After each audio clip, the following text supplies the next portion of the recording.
Some paintings need all the help they can get, and this one may need divine intervention. Let me introduce you to the Threadbare Signor. The painting arrived at the studio earlier in the week, and as you can see, it requires a lot of work. It has unfortunately been at some point taken off its stretcher and folded in half and in half and in half again. It has got significant paint loss across the paint surface. It's got multiple tears and rips and fractures. There's whole sections of paint missing. Looks like it's flaked off at some point and is still extremely delicate and loose. The paint surface is cracked and creased. There's sections of overpaint. There's sections of overcleaning. It's in a really poor state. The painting appears to be of a nobleman, and we will have a bit of a dig around later on once we've stabilised and got this painting ready to be restored. But you can see there's so much damage to this picture. That paint has cupped and is flaking. It's incredibly dry. The areas that have been folded, the paint has fractured and dispersed. This lovely frame has got holes in it. There's elements of woodworm and a few knocks and scrapes here and there as well. Just looking at the back as well, the stretcher is not too bad. Again, there's woodworm holes in there as well. The whole thing is slightly distressed, shall we say. The tacking edge looks really loose on that painting. It has been in that frame for a while, but I'm not sure how long it's been in there. The back of the canvas is very dirty, it's stiff, it's got residue on there, and it's quite brittle as well. So there's an awful lot to go at with this picture. The stretcher looks in keeping with its age, maybe not as old as the painting, but here's the frame. You can see where that either dry rot or woodworm infestation has kind of weakened it, and there's a little bit of a bow to the frame as well, which I've just noticed, so that will need some addressing as well. So first thing that I'm going to do is remove it from the frame, take all these tacks out, and then we will have a look at the tacking edge and assess the condition of that as well. I'm trying to be really careful with this picture. The paint surface is so delicate, and I'm just not sure how that paint is still attached to the weave of the canvas. And then this is what's left of the tacking edge. I think it's been cut down from a larger painting at some point, because you can see that there's elements folded over this stretcher. It's been in a really, really damp environment, so the whole bottom edge is rotten. You can see where the paint surface has just crumbled and flaked off. It's in a real poor state, which is a shame, because this painting's probably a good 250 years old, maybe a little bit older, and it's a shame that it has been left to deteriorate in such a fashion. But hopefully, with a little bit of help, we can get it back in one piece. Before I do anything else with the painting, I'm just going to use my UV light and see if there's any overpainting. So overpainting shines up darker under UV. So in his forehead, there's a section that's quite dark. On his cravat, that looks like it's been overpainted at some point. There's a few little sections under his cravat there that are showing a little bit darker in that burgundy section. Some elements of his jacket too, in those shadows, are also showing a little bit darker. In his wig, that browny tan colour is overpaint, and again you can see in his forehead there the majority of that painting. The decoration of his waistcoat looks pretty good. Nothing too abhorrent in there, but mainly in his forehead and around his cravat. So what I'm going to do first to protect that surface is apply a facing paper. So this is a Japanese tissue paper, and I'm going to apply this just to protect that paint surface while I do all the structural work on it. So I'll use a traditional animal glue just to attach this gently. I don't want to use too much moisture because the paint surface is so delicate, so just slow and steady and just apply this in a thin coat just to get the paper to attach.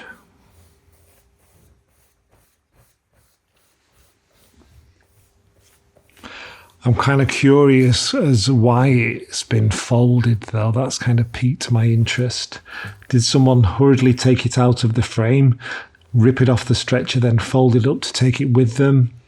It looks like it was done in a bit of a hurry, hence the damage, because you would ordinarily try and roll a painting if it was being transported anywhere, but to be actually ripped off the stretcher and folded into 8 smaller sections, it's obviously, maybe, I wonder if it's been posted out or packed in some way, but you can quite clearly see those horizontal and vertical lines there as well, which we will have to address. Okay guys, while that's drying, I will tell you about this week's sponsor, which is Milanote. Milanote is a tool for organising your creative projects. I've been using it for a recent restoration project, which is a customer's tabernacle frame. And we have been chatting back and forth about different styles and different designs. So Milanote allows me to pull in all these images that I've found online, start adding some descriptions, things that we like, and I can send this to my customer by sharing it with them here. I can email that to my clients, show them what I've been working on. I can include different colour swabs for the bowl clay that I'm going to be using on this. The other great thing that you can do is add videos into your boards. So this mood board has a video, and this is how I'm going to add some age and distressing technique, so I can add a YouTube video directly into there rather than me going looking for it back and forth again and again. And then I can also have boards within boards. So part of this design is going to have a sgraffito technique, which is egg tempera and pigment to add design elements. So I've got another board that just highlights the different sgraffito techniques, so I'll just double click on that. And this is all the different fonts and patterns and colours that I'll be using to build up the frame. So here you can see the wooden frame that I've had made now. So this has arrived, and then I can take out some of these patterned elements here. This is some of the text that we're going to use on the frame. So the painting is not this one. We have got another painting going inside, and the title for that is Ready or Not. So we're going to translate this to Latin, and then to clarify this or show the customer what I'm thinking in terms of fonts, I've got another board within here called Ancient Fonts, and this board has all my different research ideas for all the different fonts that we might use within this frame. So it's great that you can have boards within boards, and you can also have these bullet point lists of what you should do or what you need to do. So the next thing I need to do is download my pattern styles and experiment with transferring that design onto my frame with the carbon paper. So I can share this, we can discuss what we need to do or what the next stages are, and it's just nice to have everything in one place. So I found it really useful. Milanote is available for free with no time limit, so use the link in the description below and use Milanote for your next creative project. Massive thanks to Milanote for sponsoring this video. Now let's get back to the Threadbare Signor. So with that facing paper dry, I can then start to remove the painting from the stretcher. So I'm just going to trim off the excess of the tissue paper and just assess what's happening with that tacking edge. Now, as it's been damp, it's really badly deteriorated. Some of the tacks aren't even holding the canvas anymore. Some are only just holding it. But I think the best thing to do is try to remove those tacks, and hopefully they've not rusted too much and there's not too much purchase in the stretcher.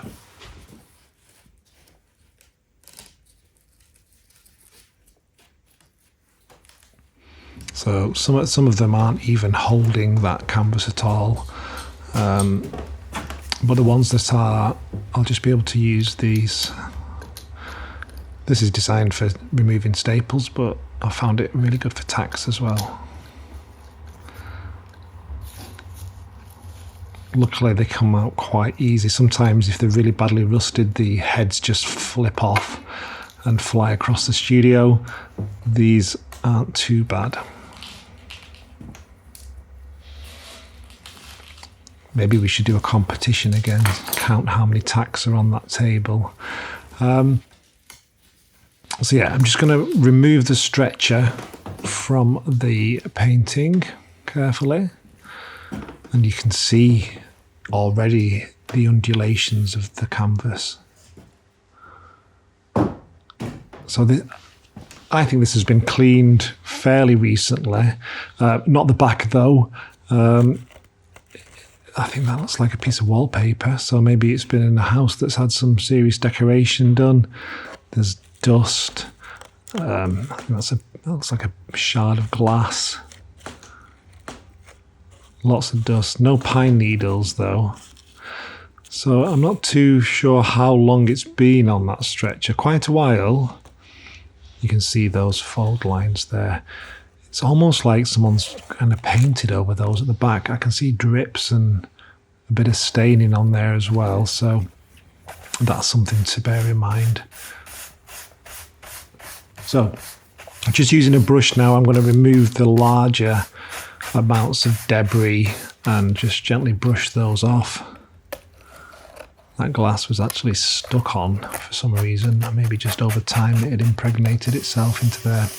And then I'm going to use my conservation vacuum and just take off all the dust, particles and dirt that have accumulated on the canvas. It does feel like it's been painted at some point. The dark brown area on the back, those drips there. And I don't know why you would do that, really.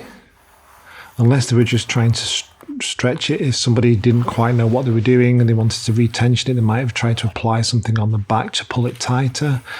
But there's definitely some kind of paint or staining happened on the back of that canvas.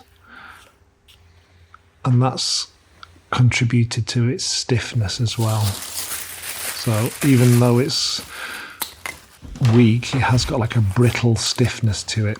So to remedy this, I'm going to do an interleave lining. So I'm going to use a piece of heavy gauge canvas. This is a 12-ounce canvas, and this is going to be an interleave. So this will go directly onto the back of the painting.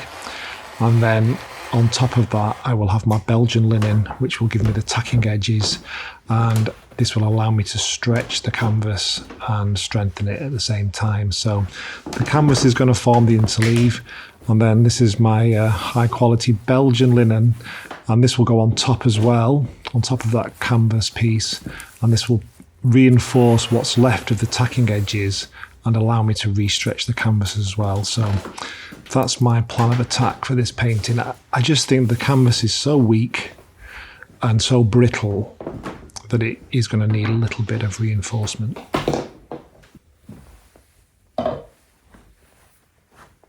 So I'm just going to apply my hot melt adhesive to the different layers now. So the middle section is going to be this canvas weave, which is going to give it its strength.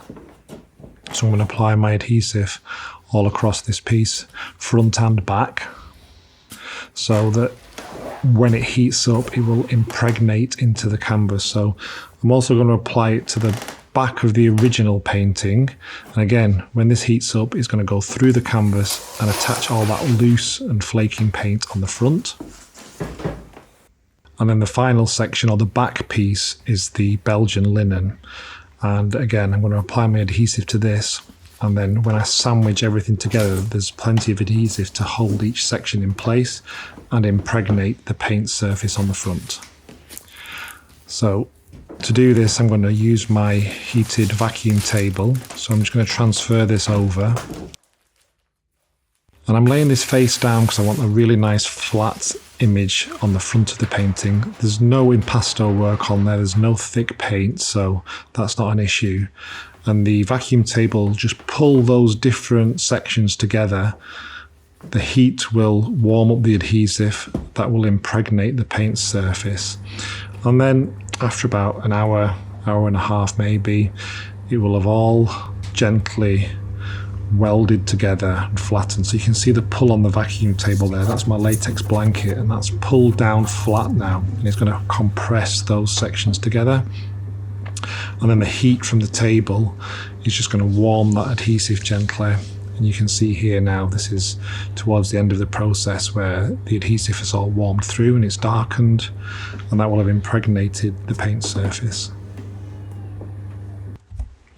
So, in terms of history of this painting, I think he looks continental. I don't think he's English.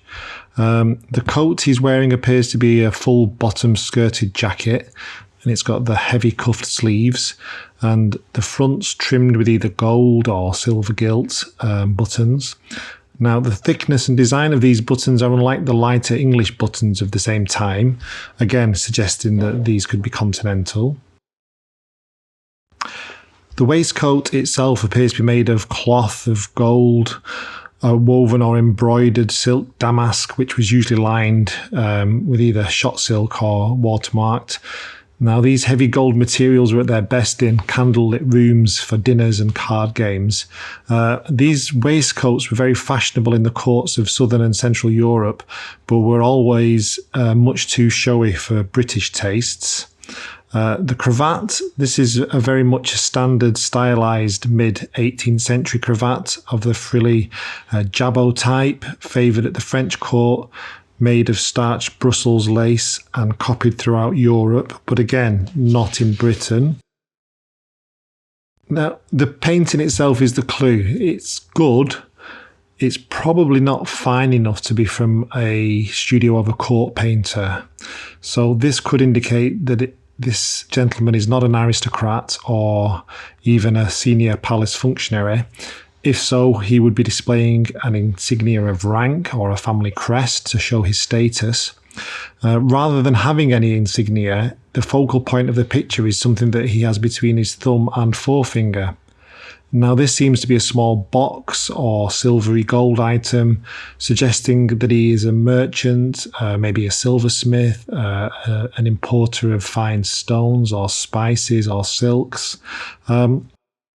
If he is a merchant, which I think he may very well be now, he still would have to dress accordingly to be able to enter the rarefied world of his wealthy aristocratic clients and be able to look the part of fashionable society.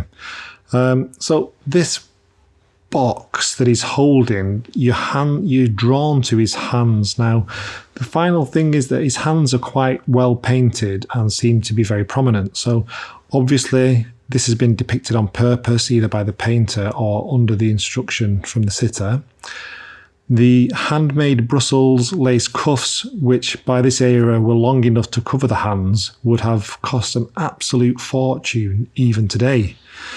Now, at this point in time, handmade Brussels lace was really expensive, yet instead of letting the painter depict these status symbols of wealth and power and sophistication, as most people would, they are shown rolled up and play almost second fiddle to the sitter's bare hands.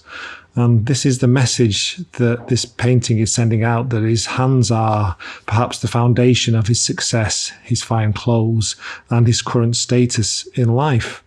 Now, this little silver box could be a gilt snuff box or tobacco pot.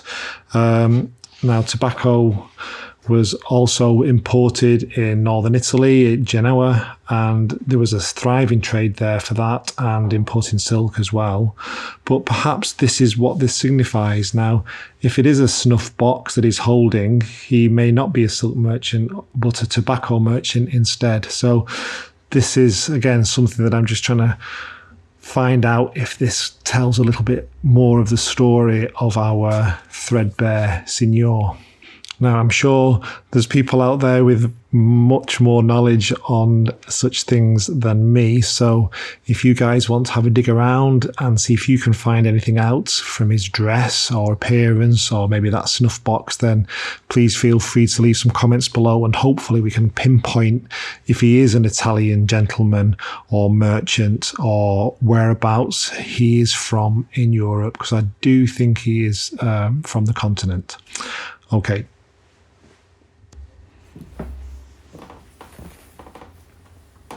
I keep threatening to buy a new latex blanket, but they're so expensive, and this one is still sort of just holding on.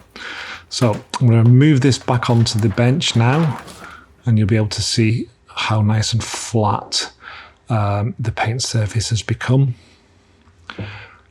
I'm always a little bit impatient to remove that facing paper as well, because I want to see the result of that lining process, and it will be fine, but you do just want to get that paper off and get back to the paint surface. So I'm just using a sponge and some distilled water, and we're just going to soften that tissue paper now. And then as it softens and expands, I'll be able to just safely remove that from the paint surface. This is quite a satisfying process to do as well. Just got to make sure you've got enough moisture on there and all the glue has softened. What I don't want to do is for that paper to be so strongly attached that you remove any loose paint, but everything seems to be good. And it's nice to see his face appearing again.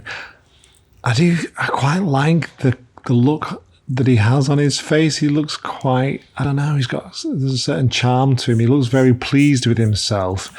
He doesn't look pompous as such. It's almost like he knows he's done well in life. He's just quite pleased. He's growing on me.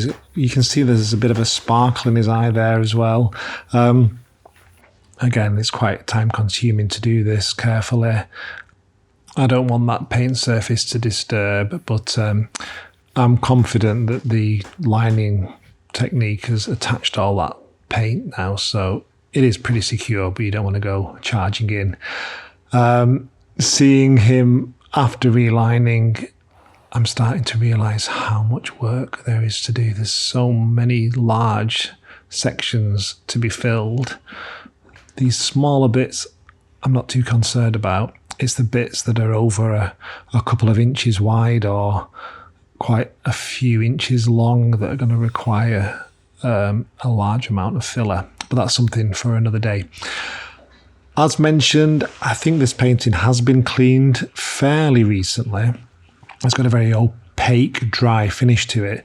But whoever cleaned it, or whenever it was cleaned, there's some sections that they couldn't remove. And I'm just trying to tackle these now. So this area in his forehead is overpaint, and I'm trying a number of different solutions, but nothing seems to want to remove that, and I don't want to be too aggressive. So just looking at other parts of the painting, this is his cravat, and there isn't too much dirt residue in there or old varnish, so that kind of backs up that it's been cleaned in the past. This looks like a little bit of overpaint that's still on his cheek. And then down on his cuffs, in these recesses of the white area, those look like bits of residue of discoloured varnish. So I do think he has been cleaned. Again, little bits left in there. So there may be small gains to be had, but I think whoever cleaned it in the past did stop at those areas of retouching or could not remove them. So just as a bit of I don't know what the word is, but I'm going to just lightly clean this painting now. This will remove any little bits of residue left over from the past clean. So there'll be small gains, but this won't really touch that overpaint. So I'm just kind of going across the painting. It'll remove any residue of adhesive that's come through from the lining process and any little bits of old varnish that are stuck in any little recesses as well. So I'm just going to go across the whole painting, and then in my mind I know that there's nothing else to be gained from cleaning apart from those areas of retouching that have discoloured slightly. So I have got a bit of a stronger solution here that does seem to be removing a little bit of that, but I'm having to press quite hard. It's quite an aggressive cleaning agent that I'm using, and I don't want to damage any other or further damage the painting by going a little bit too hard and heavy. So I'm just seeing if there is anything to be done, because if I can't remove this overpaint, then I am going to be retouching over the top. Now, using the same solution on his forehead, and again you can see that pigment removing onto my swab. So I have removed some elements of that, but it will also be affecting the original paint too, because it is quite an aggressive cleaning motion, and I don't want to get down to that ground layer. So right guys, I have just been cleaning that top forehead section there now, and that overpaint is fused, it's so solid, and if I go any more aggressively, I'm gonna run the risk of removing the top layer of overpaint, but then the underneath the original paint will start to thin as well. So it would be too aggressive to keep going with that. I can see the pigments around that paint that I need to achieve when I retouch, so I think I'll probably leave that there for now, and just have a look at some other areas, and then we will look at putting on a barrier varnish as well to isolate the paint surface before we start filling. And there is some filling to do on this picture. I really like his face. I don't know about you guys, but there's something about that face. There's a lot of light in there, and I don't know, there's just some really nice tones. I'm starting to see his character come through now. So yeah, I think I will do that isolation layer, and I will just carry on a little bit further. But yeah, I don't think I'm going to go any further on that aggressive clean now. It's just too risky. So I'm going to apply my barrier varnish or isolating varnish now. And I've had a few people in the comments ask what order I do this in, and once I've got the painting back to, say, a base level of original artist's intention, which unfortunately this is the level that this one is at, even though there is elements of overcleaning, I like to put on my isolating barrier varnish, and then this just protects that paint surface from anything that I add on afterwards. So this varnish is fully reversible, and then when I come to fill, the filling level will go on top of that varnish layer. It'll still adhere, it'll still hold, but it won't be in contact with the original paint surface. And then any retouching that I do, again, will be on top of the varnish layer. It won't be in contact with the original paint. So there's no risk of anything fusing, there's no risk of anything touching that original paint surface. So that's the order that I do things in. So that isolating varnish has now saturated, and you can see some of the colours coming through, and it is really rich. There are some fabulous tones in there, and there's that all-important snuff box as well. So I'm going to let this dry, and then we will come back and start the process of filling. Right guys, I think we will leave that there for this week. I'm going to let that barrier varnish dry now, and then I'm going to start filling, and there's going to be so much filling to do on that picture, and I want to get the levels right and match the texture as best I can with that cupping. I don't want big flat sections. So that's going to be the video for next week. Thank you to all my patrons for supporting the channel. You guys are awesome and you keep the channel going, so thank you for that. If you've not been over to Patreon yet, please head over there. There's loads of exclusive videos and content, so check that out. Behind the scenes stuff, paintings you won't see on YouTube, and what else? Come back next week. We will have got so much more to do on the Threadbare Signor. Hope you enjoyed today's video. It's Thursday evening. It's let's do the weather report. Manchester is sunny and it looks like there might be a nice sunset on the horizon this evening. So I'm going to finish up here now. I might do a little bit more filling before I go home, but other than that, I will see you next time. Have a lovely weekend. Thanks for watching. Hope you enjoyed it, and I will see you all soon. Okay guys, take care. Bye.